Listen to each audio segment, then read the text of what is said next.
नमस्कार दोस्तों। जैसा कि आपको पता है कि मेरे चैनल पे ग्रामीण परिवेश के सारे सब्जेक्ट्स के हर एक टॉपिक को पूरी तरीके से कवर कराया जा रहा है जो कि एग्ज़ाम ओरिएंटेड है। इसके पहले मैंने आपको 4 वीडियोस उपलब्ध कराई हैं।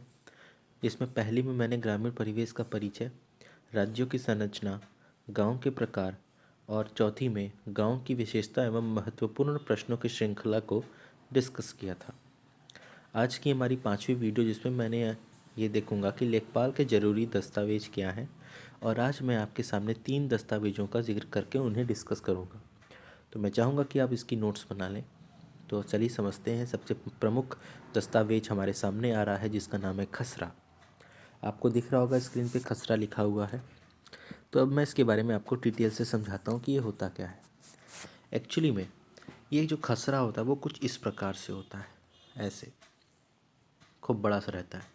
इसमें ऐसे ऐसे करके टोटल 22 कॉलम रहते हैं, 22 कॉलम्स रहते हैं, जिसमें हमें ये पता चलता है कि कौन सा किसान, ये हो गया कि कौन सा किसान किस नंबर की भूमि का मालिक है।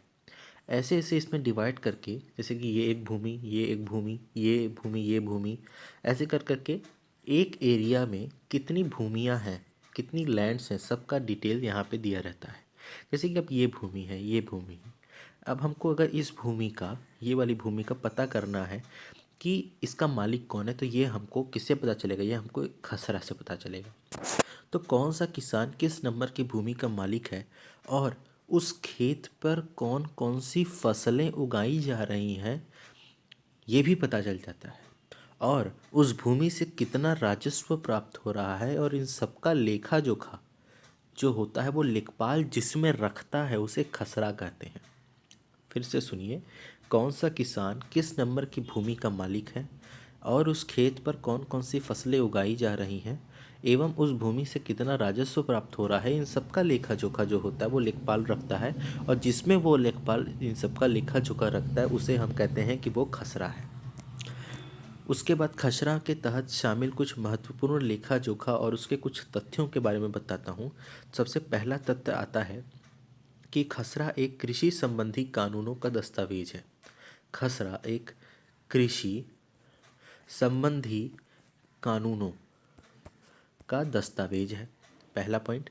दूसरा, कृषि आंकड़े और खतौनी के लिए जिन तथ्यों की आवश्यकता होती है वे सब लेखपाल द्वारा खसरे में रखे जाते हैं। कृषि आंकड़े, कृषि से रिलेटेड जितने भी डेटाज हैं, और खतौनी, खतौनी में मैं आपको बताऊंगा इसी वीडियो में। तो खतौनी के लिए जिन तथ्यों की आवश्यकता होती है वे सब लेखपाल द्वारा जिसमें रखे लिखे जाते हैं उसे हम खसरा कहते हैं। और मैंने आपको बता चुका हूँ कि खसरा में टोटल 22 कॉलम रहते हैं। तो अब मैं आपको एक डेटा बता देता हूँ कि खसरा, ये जो खसरा मैंने आपको बताया और एक होता है खतौनी, ये दोनों जो चीज़ों को 2 मई 2016 को कंप्यूटराइज्ड कर दिया गया था। तो अब ये कंप्यूटराइज्ड वे में होता है। तो ये तो बात होगी हमारी खसरे की। आगे बढ़ते हैं। आगे हमारा आता है शजरा। शजरा क्या होता है? तो शजरा भारत में किसी गांव को ऐसे नक्शे के भारत में किसी गांव के ऐसे नक्शे को कहते हैं। शजरा मतलब होता है भारत के किसी किसी गांव के किसी नक्शे को कहते हैं जिनका प्रयोग उस गांव के खेतों या वहां के अन्य जमीनों की पट्टियों का कानूनी तौर पर स्वामित्व बताने हेतु और प्रशासनिक कार्यों के लिए होता है। फिर से समझिए इसको, मैं आपको फिर से समझाता हूँ कि भारत में किसी गांव, शजरा किसे कहते हैं यही हमें जानना है। तो भारत में किसी गांव के ऐसे नक्शा, भारत में किसी गांव के ऐसे नक्शे को हम शजरा कहते हैं जिनका यूज़ उस गांव के खेत, उस गांव के खेतों या अन्य ज़मीन या किसी और ज़मीन की पट्टियों का, ज़मीन की पट्टियों का कानूनी तौर पर, जो कानूनी तौर पे ओनरशिप जो होती है, जो स्वामित्व, उसे बताने हेतु, या कह सकते हैं कि किसी एडमिनिस्ट्रेटिव वर्क यानी कि प्रशासनिक कार्य के लिए होता है इस सजरे का यूज़। ठीक है, एक पॉइंट तो ये समझ में आ गया। दूसरा पॉइंट क्या है? दूसरा पॉइंट ये कि गांव का शजरा जो होता है वो पूरे गांव को जमीन की पट्टियों में बांट देता है। गांव का शजरा पूरे गांव को जमीन की पट्टियों पर बांट देता है और हर पट्टी को अपना अपना नंबर दे देता है। हर पट्टी का अपना अपना नंबर दे देता है और गांव का लेखपाल जो रहता है वो हर पट्टी के लिए एक खसरा भी रखता है और हर नंबर के 22 कॉलम होते हैं। इसके पहले मैंने आपको खसरा बताया था ना, उसी में बता रहा हूँ कि गांव का लेखपाल हर पट्टी के लिए एक खसरा भी रखता है जिसमें 22 कॉलम होते हैं, जिस पर लिखा रहता है कि उस पट्टी का मालिक कौन है, उस पट्टी का मालिक कौन है और उस पर कौन सी फसल उगाई जाती है, ये भी लिखा होता है। और इसी के पूरे गांव को नक्शा होता है। इसमें पूरे गांव का शजरा में पूरे गांव का नक्शा होता है। ठीक है, तो ये हो गया हमारा शजरा की बातें।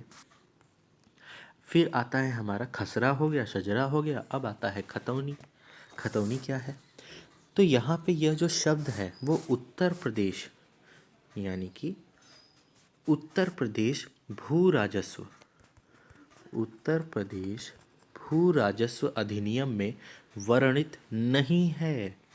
ये खतौनी जो शब्द है ये उत्तर प्रदेश के भू राजस्व अधिनियम में वर्णित नहीं है, लेकिन किंतु अधिनियम में, एक्ट में वार्षिक रजिस्टर नामक जो कागजात धारा 33 में वर्णित है वही खतौनी के नाम से जाना जाता है। मैं आपको बताऊंगा कि वार्षिक रजिस्टर क्या होता है अगले वीडियो में, लेकिन उसके पहले ये लाइन समझिए।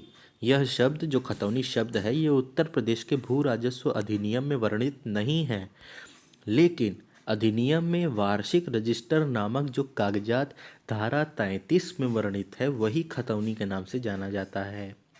ये एक पॉइंट याद कर लीजिए।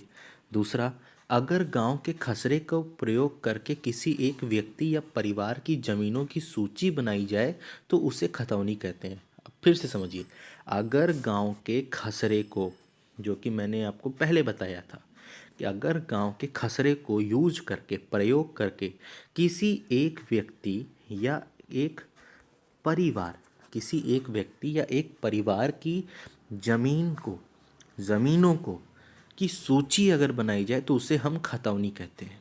ठीक है। फिर तीसरा पॉइंट, इसे 6 सालों में नवीनीकृत किया जाता है, मतलब कि आफ्टर 6 ईयर्स इसका कह सकते हैं इसका रेनोवेशन होता है, नवीनीकृत किया जाता है, न्यू बनाया जाता है।